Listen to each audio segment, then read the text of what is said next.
اللہ اللہ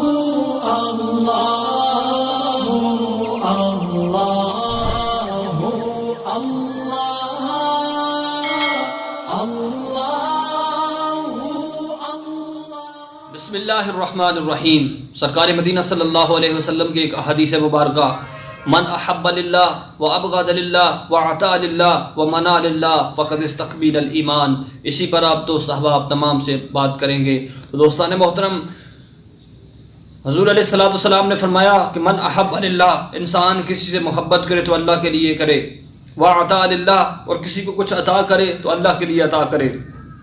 وعطا للہ ومنع للہ، اور کسی کو کچھ عطا کرنے سے اپنے ہاتھ روک لے تو اللہ کے لیے کرے، ومنع للہ فقد استکمل الایمان، جس نے یہ سب کچھ کر لیا اس نے اپنے ایمان کو مکمل کر لیا۔ دوستان محترم، آج کے اس پرفتن دور کے اندر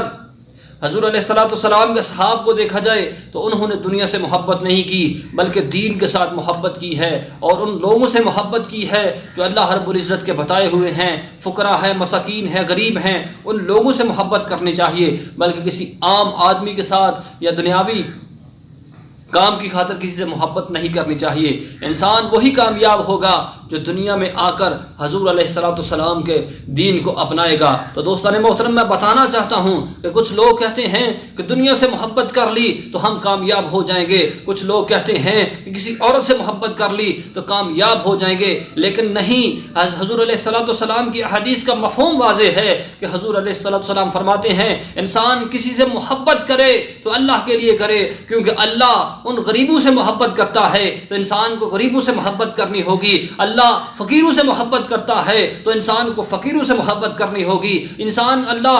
اپنی مخلوق سے محبت کرتا ہے، اور ایسے جو لوگ اللہ رب العزت کے بتائے ہوئے ہیں انہی سے محبت کرتا ہے، تو انہی میں انسان کی کامیابی ہے، انہی میں انسان کی کامرانی ہے۔ اگر انسان چاہتا ہے کہ اس کی زندگی بدل جائے، اس کی زندگی کامیاب اور بامراد بن جائے، تو اسی ایک حدیث پر عمل کرتے ہوئے اسی پر عمل کر لے تو انسان کی زندگی کامیاب ہو سکتی ہے۔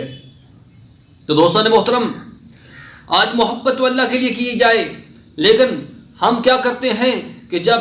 اللہ کی راہ میں صدقہ کرنے کا وقت آتا ہے، اللہ کی راہ میں کچھ خیرات کرنے کا وقت آتا ہے، تو ہم کیا کرتے ہیں، جو مستحق لوگ ہیں، جن کو دینا چاہیے، ہم ان کو عطا نہیں کرتے، ان کو کچھ نہیں دیتے، بلکہ ان کو دیتے ہیں جو صاحب حیثیت نہیں ہوتے، جو لینے کے قابل نہیں ہوتے، جن کا معیار زندگی بہترین طریقے سے چل رہا ہوتا ہے، ہم ان کو نہیں دیتے۔ لیکن یاد رکھیے انہی کو دینا چاہیے، صدقہ و خیرات انہی کو لگتی ہے جو حقدار ہیں، جو اللہ رب العزت کے بتائے ہوئے لوگ ہیں، جو مجبور لوگ ہیں، جو مانگتے نہیں، کسی کے آگے ہاتھ پھیلانے سے